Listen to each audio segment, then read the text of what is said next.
刚穿到80年代就被女主算计，成了个结婚3年却还没见过丈夫的活寡妇。为了改变孤独终老的炮灰结局，我决定去找那个素未谋面的军人丈夫退婚。可当我独自坐上火车，正准备翻开包里的食物充饥时，坐我身边的女人却突然惊讶地叫了一声：“呀，竟然是葱油饼，好香啊！这可是好东西，我好久都没吃过葱油饼了。”说完，妇女犹豫了一下，又一脸不好意思的道：“小姑娘，我可以用1整张饼子换你半张葱油饼吗？”说着，她从自己的包裹里翻出一张白生生的饼子。女人速度很快，声音也不小，四周有些人的视线投了过来。见我不作声，女人一咬牙又说：“你要是觉得亏了，我用2张饼跟你换也行。”见状，对面坐着的一个男人突然开口：“小姑娘，任大姐就想吃一口葱油饼，你就跟她换吧。”有人带头，就有人跟风。是啊，人用2张饼换一半呢。小姑娘你也不吃亏，道德绑架还真是在哪个时代都有。周围声音越来越大，我把饼撕了一半递给妇女，自己则先咬了一口葱油饼。防人之心不可无，对方若是因为吃了我的东西出事讹上我，那我还真是有口难辩。妇女高兴地接过葱油饼，将自己的饼子递到我手上。我黛眉微动，佯装要吃的模样，低头嗅了嗅，下药了。对方是人贩子，我不动声色地打量了一圈周围，眸色沉了沉。一般人贩子都不可能是一个人作案。从四周有人出言让我接受换饼时，我就中了圈套，心里正盘算怎么才能脱身。啪！一记响亮的耳光声传来，我抬眸看去，不远处我们这个车厢口不知何时来了一伙人。那伙人凶神恶煞，手里拿着折叠刀，正在强买强卖。火车里的人都是老百姓，见他们拿着刀威胁，也是敢怒不敢言。还有人被迫接受了他们强卖的东西，有不愿意接受或者不给钱的，就要被扇巴掌。没有多久，那伙人就会走到我这边来。我小小的咬了一口那个妇女给的白饼，妇女见状，顿时喜上眉梢。我没注意，我斜对面坐着的一个男人见我吃了一口饼，脸上出现一些焦急之色。那小姑娘长得挺好看，怎么防备心这么低？不知道陌生人给的东西不能随便吃吗？说完，男人侧头看向旁边，陆哥，又是人贩子又是抢劫的，怎么搞？静观其变。陆晨眉目沉沉，抢劫犯手里有刀，直接动手会伤到人，你找机会去通知乘警，让他们联系铁路公安。是。我等了几分钟，突然站了起来，整个人身子有些摇摇晃晃的。坐在我身边的妇女起身让了路。这时不知什么地方走来一个瘦高的男人，拉住了我的手臂，亲昵的叫我媳妇儿，你是要去厕所吗？我突然反手抓住了男人，大声开口：“各位，这是我对象。”周围有人投了好奇的目光，抓着我的男人则是愣了一下，感觉到手上的力道，心里更觉得不对劲。他不是中药了吗？怎么力气还这么大？我紧拽着男人的胳膊，我跟我对象在一起3年了，这3年在外地赚了不少钱呢。这次就是回老家定亲结婚的，今天高兴，希望能讨到各位的一声恭喜。我刚说完，距离我们这里还有一段距离的抢劫犯突然快速走过来，小刀在手上比划着。为首的抢劫犯笑眯眯地看着瘦高男人说：“哦，赚了不少钱，赚了多少？”我接了话茬：“赚了好几百呢。”此话一出，不少人都用同情的目光看着我对象，果然长得漂亮不能当饭吃，这姑娘也太没脑子了。抢劫犯一抬眼，既然你们赚了这么多钱，那买点土特产回去也不过分吧？这5张饼500块，我一脸震惊的表情，5张饼500块，你们抢劫呢？瘦高男人恶狠狠地瞪了我一眼，你闭嘴！被吼了一声，我顿时跟个鹌鹑似的低着头不敢说话了，接着松开了瘦高男人的手，捂着脸往前面那节车厢跑去。我一个女人自然没人拦我，那个瘦高男人也想跑，却被几个抢劫犯团团围住。这人贩子才反应过来是上当了，他立刻解释道：“大哥，我没钱，刚才那个女人骗你们的。”抢劫犯道：“你对象亲口说你们出去赚了不少钱，骗鬼呢，快把钱交出来！”瘦高男人一脸苦涩：“大哥，我真没有，不信你们搜。”一群抢劫犯走出来一个人，下命令道：“搜他身。”好的，大哥。这边我刚走出自己所在的那节车厢，就看见有几个乘警走过来，我快步上前说：“同志，我要报警，前面车厢有5个抢劫犯，还有2个人贩子，抢劫犯手里有刀，你们要小心应对。”杨征途看着我，有些惊诧：“是你呀？你怎么从人贩子手中逃出来的？”我看了他一眼，不认识。我没有回答对方的问题，刚从人贩子手里逃脱，我不会傻到再回去羊入虎口。我跟在乘警身后稍远的地方，接着我看见刚才跟我搭话的那个男人是一乘警，趁着抢劫犯不注意躲在座椅后，他先走过去，那伙抢劫犯还在纠缠人贩子。我不觉得这个男人能一个人解决所有抢劫犯。就在我看着对方要如何破局时，我座位的斜对面突然站起来一个男人，男人动作迅猛如虎，似乎知道那伙抢劫犯的老大是谁，迅速擒拿住那伙抢劫犯的老大。躲在座椅后的乘警迅速抓住机会，不费吹灰之力就抓住了那伙抢劫犯。那2个人贩子见势头不对，趁着乘警抓抢劫犯时拔腿要跑，我冲过去大喊：“那个男人和女人是人贩子！”我刚说完，抓着抢劫犯老大的那个男人迅速一个侧踢，那个瘦高的男人被踢倒在地，逃跑的妇女也被乘警抓住。到下一站，铁路公安的就上车把人给带走。车还没开，铁路公安局的人拿着本子询问见义勇为动手的那2人。我看到他们手里拿什么证件，在证件上看到了首都2字。刚才我就注意到了，那2个男人的体格必定是长期接受训练才能练成，而现在能长期接受系统化训练的只有军人。我拿着人贩子给我的那2个饼走过去，将饼递给乘警，这是那2个人贩子下药的物证。我刚走过去，正好看见证件上的字：首都军区。他们竟然是首都军区的军人。我只知道陆晨在首都当兵，却不知道首都军区的位置，这下得来全不费功夫。可线下时局动荡，我又不能直接开口让这2人带我去首都军区部队，万一被当成特务给抓起来可就不好了。就在我一筹莫展时，那2个男人突然在我对面的座位坐下，陆晨则是被杨征途拽过来的，美其名曰保护漂亮的女同志。女同志，你这是去哪儿？杨征途笑眯眯地问我，我看出他应该是看上我了，嗓音淡淡：“我去首都找我丈夫。”杨征途撇了撇嘴：“啊，你结婚了？他在首都当兵，结婚3年了，我都没见过。”过他。杨征途挠了挠头，3年没见，当兵的基本每年都有探亲假，这不应该呀。你告诉我名字，我也是首都军区的，我可能认识你丈夫也说不定。陆晨冷冷地看了杨征途一眼，杨征途这才反应过来，有些话不能说，我也没打算把陆晨的名字告诉他们，万一对方知道我是来离婚的，不让我找到陆晨怎么办？我巧笑如烟，谢谢你的好意，我会自己到部队去找他的，只是不知道部队的位置怎么走。陆晨道，到了首都站，你去找首都铁路公安，他们确认了你的身份，会派车送你去部队。我挑眉，多谢。第2日下午，火车到站，临近停车时，我从包里拿出仅剩的2张葱油饼递给对面2个男人，多谢一路相护。这我们不能。话还没说完，杨征途手里就被塞进2个饼，不等他拒绝，我已经迅速拿着包下站。杨征途挠了挠头，身为军人是不能拿老百姓食物的。他用手肘碰了碰陆晨，陆哥，这怎么办？陆晨视线追随着那道走远的背影，收着吧。我下车时询问了乘警铁路公安怎么走，找到铁路公安的位置时天已经快黑了，我花2块钱在招待所睡了一晚。第2日一早在街道买了2个包子，然后去了铁路公安。我把户口簿递交给铁路公安，说明自己的来意。公安人员拿出记录登记，你丈夫名字陆晨，对方写下名字，我们这边会联系部队，你可以在休息区坐等一会儿。2个小时后，外面传来汽车引擎的声音，抬眼看去，一辆军绿色吉普早铁路公安门前停下，一个身着军装的年轻男人大步走进屋，嗓门不小，真是我们副团媳妇来了，在这儿等人的只有我一个。我合理怀疑他口中说的团长媳妇就是我，陆晨竟然是副团长。刚才给我登记的人指了下我的位置，男人转头看了过来，看见我时脸上是不加掩饰的惊讶，惊讶团长真的结婚了，更震惊自称是团长媳妇的女同志这么漂亮。男人2步跨到我跟前，你好，可以给我看看你的身份证明吗？我把户口簿递给他，确认了眼前这个漂亮同志的身份，他立即站直身板，语气铿锵，嫂子你好，我叫钱枫，是副团的勤务兵。我有些疑惑，为什么陆晨没来？钱枫挠了挠脑袋，副团最近做任务去了，要过几天才回来。领导通知我的时候，我都不信副团真的结婚了。我笑道，或许你家副团长根本不想让别人知道他结婚了。钱枫见我明明笑起来很好看，却让他莫名的感觉背脊一凉，他脑子直，顺着我的话说，哪能啊？其实副团3年前就提过一嘴他已经结婚的事，但他从没回家探过亲。嫂子你也没来部队看看副团，我们就都以为副团在跟我们开玩笑。我挑了挑眉，对方看起来憨憨的，想来应该不会说谎。嫂子，我先带你去部队的接待室吧。我点头，跟着钱枫上了车。1个半小时后，吉普车行驶的大路上逐渐人烟稀少，直到看见部队的大门，吉普车开过警戒线，站岗军人小跑过来，看见钱枫时朝他敬了个军礼。钱枫对站岗兵说，这是副团长媳妇儿，我们嫂子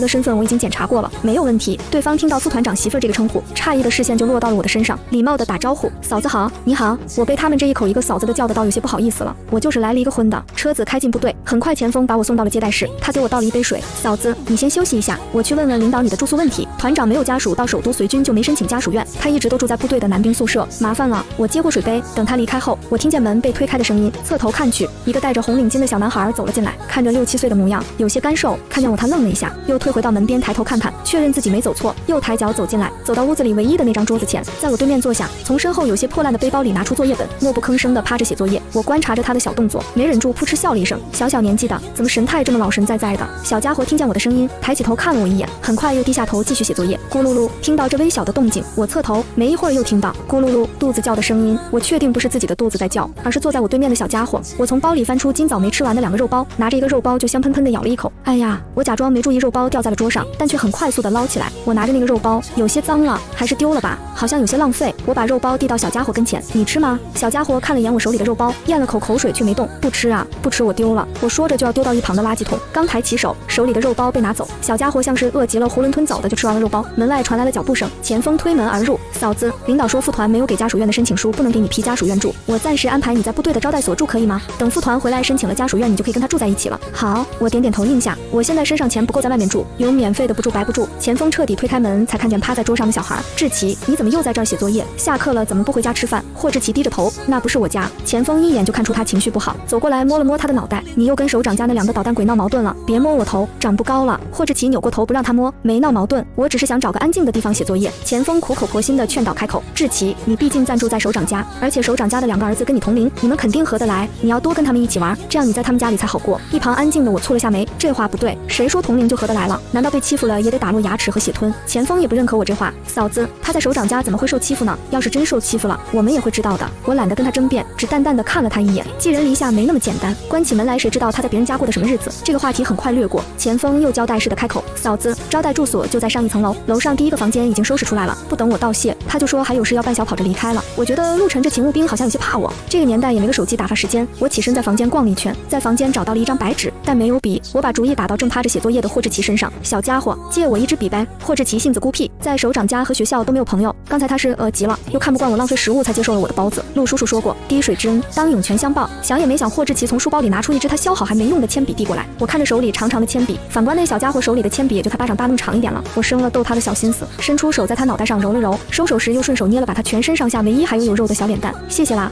霍志奇没被女人这样摸过，顿时闹了个大红脸，一抬头就对上漂亮女人那张俏英的脸，最后讪讪的埋头继续写作业了。有了笔，我趴在桌上默写在县市史的一个研究资料，资料是全英文，不知不觉一整张纸就写满了英文资料。写资料时总会想起一些县市的医疗设备，现在这个还在发展中的时代是不可能有那些设备，我县市的一些研究终究没办法继续下去。我支着脑袋正苦恼时，余光瞥到坐在我对面的那小家伙时不时的总抬头看我一眼，倒不是看我，看的是我写满的那张纸。我开口，认识英文。我突然出声吓了霍志奇一跳，小家伙快速的低下了头，不认识。我知道现在还没有普遍到小学就开始学英文，反正也有些无聊。我支着脑袋问，你想学英文吗？我没等他回话，收回目光时，明显看见那小家伙的眼睛亮了一下，心底是笑，将纸翻了一面，把26个英文字母写上递过去，然后开始教他26个英文字母怎么读。本以为教刚开蒙的孩子会比较吃力，哪能想到这孩子竟然有过目不忘的本事。我教一遍，这孩子记住了，甚至念了几遍还能背。我又把48个国际音标写上，这次小孩用的时间多了一些，我要求他背一遍26个英文字母和48个国际音标。霍志奇站在我跟前，口齿清晰的全部背了一遍。冲着学习能力，我就知道这孩子智商不低。还想学其他的吗？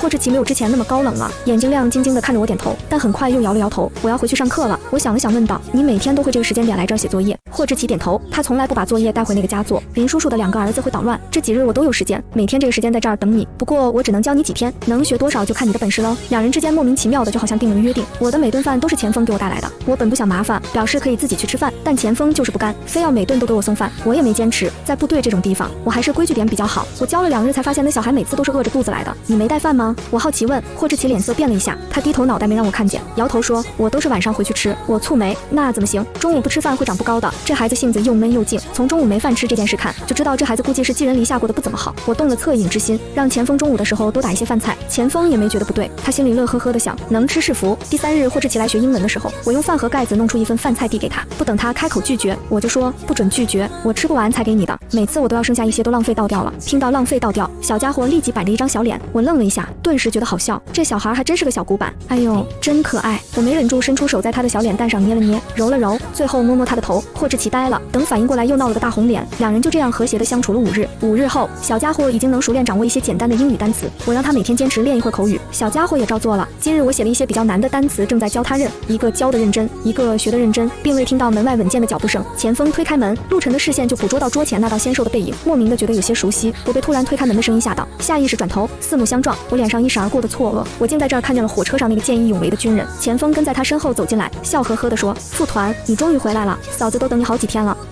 副团，他就是陆晨。我惊愕起身，你就是结婚3年不接我回家的老公。我一时间忘记这个年代还没出现老公这个词。陆晨从我口中听到一个没听说过的词汇，但大概猜到这应该是对象丈夫的意思。陆晨身形下意识地站得笔直了点，词汇斟酌了半晌，最后道，我是陆晨。我觉得这世界还挺玄幻，谁能想到车上见义勇为的军人就是我结婚3年的便宜老公。我是江月。陆晨点头，知道。他刚做任务回来，钱枫就告诉他我主动来了部队找他。陆晨看着眼前女孩子的眼神直白又专注。火车站分开之后，那道倩影一直在他的脑海中挥之不去，他垂落在身侧的手一时间有些不知所措。我也打量着他，纯粹是因为新奇，相对无言。陆晨觉得自己应该说些什么，正想开口问眼前的姑娘为什么来这里找他。陆叔叔，钱叔叔，小孩的声音打破房间里微妙的气氛。霍志奇礼貌地跟2人打了招呼，姐姐，单词我记住了，我要回去上课了。我伸出手在他脑袋上揉了揉，笑着说，乖，去上课吧。霍志奇点头，然后又看向陆晨，陆叔叔，我去上课了。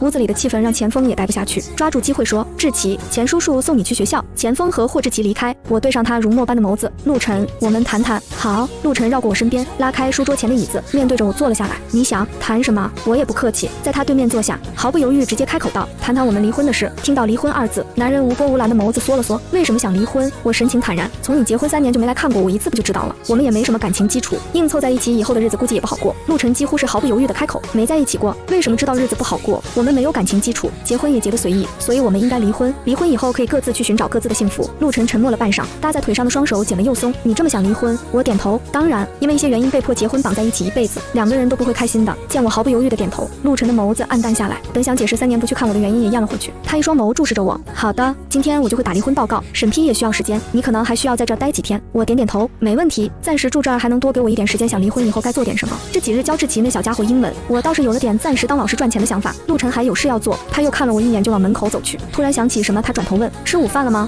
吃过了。陆晨点点头，晚饭我来接你去食堂。哦，好。到了吃晚饭的时间，消失一下午的陆晨准时出现在我房间的门前，他带着我去部队食堂。部队里早就传副团长媳妇来了，只是没见到人。这会儿陆晨带着我去部队食堂，一路上遇到的兵都停下来给陆晨敬礼。我突然有些后悔答应跟陆晨一起出来吃饭，那些战士们嘴里喊着嫂子，我应也不是，不应也不是。我尴尬地扬起职业假笑跟他们打招呼，在众人的目光洗礼下，终于到了食堂。刚踏进食堂我就想转头就跑，此刻正是饭点，人满为患。此时一个社恐患者轻轻地碎了，陆晨注意到满堂的视线都落到了他的身侧，开口道，要不要去外面吃饭？我诧异地看了他一眼，都说当兵的男人5大3粗的，他竟然细心地注意到了我的不自在。都已经走到食堂了，现在转头离开我都觉得自己矫情。我摇摇头，不用了，就在这吃吧。陆晨带着我走到靠窗的位置让我坐下，表示他去打饭让坐着就好。陆晨走到窗口，看着还剩下的菜，拿出钱票才想起没有问我喜欢吃什么。他毫不犹豫地转头回去问了我喜欢吃什么，我说自己不挑。我吃着陆晨端来的饭菜，目光总是时不时地落到对面的男人身上。陆晨早就注意到我在偷看他，他背脊挺直，吃饭的速度也放缓了许多。我觉得吃饱了就放下筷子，但陆晨打的饭菜分量不少，餐盘里还有许多。这个年代粮食很珍贵的，不能浪费。我不确定陆晨能不能吃完，于是又拿起筷子慢悠悠地吃了起来。饿的时候什么都能吃，吃饱了再吃就痛苦了。陆晨看出我的为难，吃饭的速度突然提了起来。我看见他饭菜刚进嘴就落了肚，餐盘里还剩的饭菜没一会儿就空盘了。我也心满意足地放下筷子，就吃个饭的功夫，我就看出这个男人是粗中有细，放到现世就是妥妥的好男人。吃完饭，陆晨送我回去，一路上我慢吞吞地走着，散步消食，心里也开始盘算着工作的事，不知道明天志奇还来不来。今天陆晨回来的突兀，我还没问志奇读的学校招不招老师呢，一路无言。陆晨觉得自己应该说点什么。离婚报告我已经交上去了，离婚后你有什么打算吗？我点点头说，有打算，等离婚申请下来，我会先找一份工作赚钱。陆晨没想到我这么迫切的要找工作，你没钱吗？还有，我从兜里掏出仅剩的2块钱，这是我全部家当了。陆晨蹙了蹙眉，每个月我都会寄钱给你，你没收到？我停下来，寄钱？书里没提过这茬，像是想到什么。我又问，3年来你每个月都寄？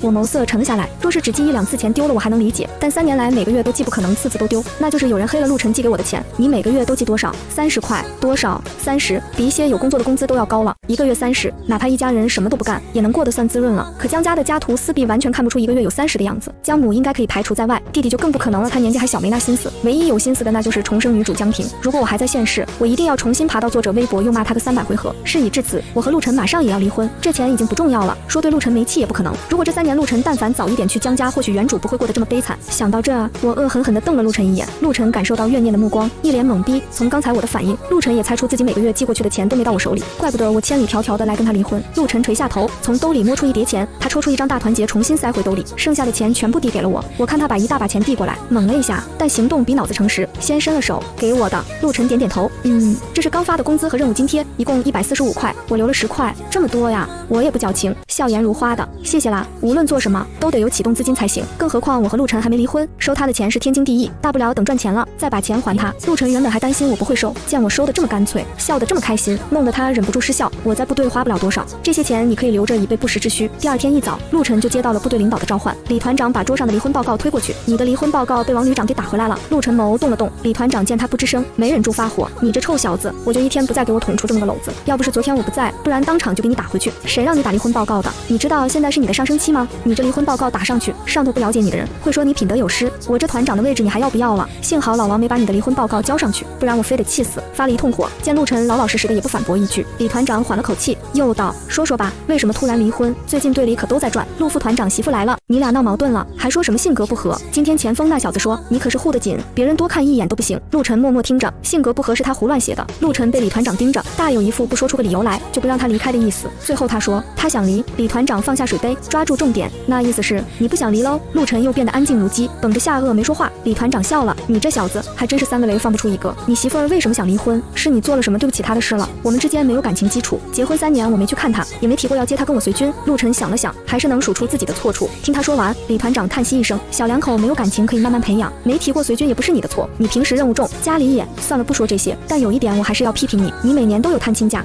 ，3年来怎么不抽时间去看看他？陆晨安静的被插一刀，他一心装着国家，和江家女儿结婚也是家里人要求的。前几年正是乱的时候，清扫那些人的时候不免会有危险，没有牵挂在身边最好。他本打算等父母那边的事平反，然后再去接我，却没想到我自己找来了。而他也更没想到会对我有了心思。陆晨不想说的话，就算是把他嘴巴撬开也得不到答案。李团长摆了摆手，罢了罢了，你不想说就算了，反正你这……李团长话还没说完就被敲门声打断，他道了一声进来，见不是什么外人，他又看向陆晨继续说刚才被打断的话，你这婚是绝对不能离，就算要离婚也得等你上升到我这位置了再考虑离婚的事。杨征途刚进门就听到这惊天大瓜，陆哥，副团要离婚啊！李团长瞪了他一眼，离啥离？别出去瞎逼逼呀！然后又对陆晨说，反正暂时你们离不了婚，你尽快写好家属院的申请书，上头说了立马就能给你批。陆晨忍不住问李团，我能在这儿写吗？李团长诧异的看了陆晨一眼，心道这小子果然不想离婚，揶揄道，这么急呀？陆晨安静的看着他，李团长说，你写吧，写快点。陆晨快速写好了家属院申请书，要交上去时他顿了一下，我还没问他喜欢楼层住宿楼还是带院子的平房。李团长眉毛一扬，这才刚见面吧，你还挺听你媳妇话，就申请楼房吧，大多军属都喜欢住楼房，乡下平房住惯了，就喜欢住点新鲜的。陆晨思量半晌，最后摇摇头，我先征询一下他的意见。离开时，陆晨想到离婚的事情没能办成，也不知道我会有什么反应，会不会生气。杨征途嚷嚷着要看嫂子长什么样，非要跟着陆晨，直到看见我时，嘴巴都快塞下一个鸡蛋了。他怎么也没想到团长媳妇竟然就是火车上他一见钟情的那个漂亮姑娘，刚觉得自己要谈恋爱了，下一秒就失恋。陆晨看着他的表情十分淡定，片刻后决定先介绍你嫂子江月。俗话说朋友妻不可欺，杨征途现在一点心思也没了。不过陆哥这话怎么听起来像是在宣示主权？杨征途脑子一根筋也没多想，立刻打招呼道，嫂子你好，我叫杨征途，没想到你就是我陆哥媳妇儿。你好，我记得你名字。我礼貌回应，寒暄完，做事一向雷厉风行的陆晨一时间有些踌躇起来，最后还是直言开口，抱歉，离婚的事上面没批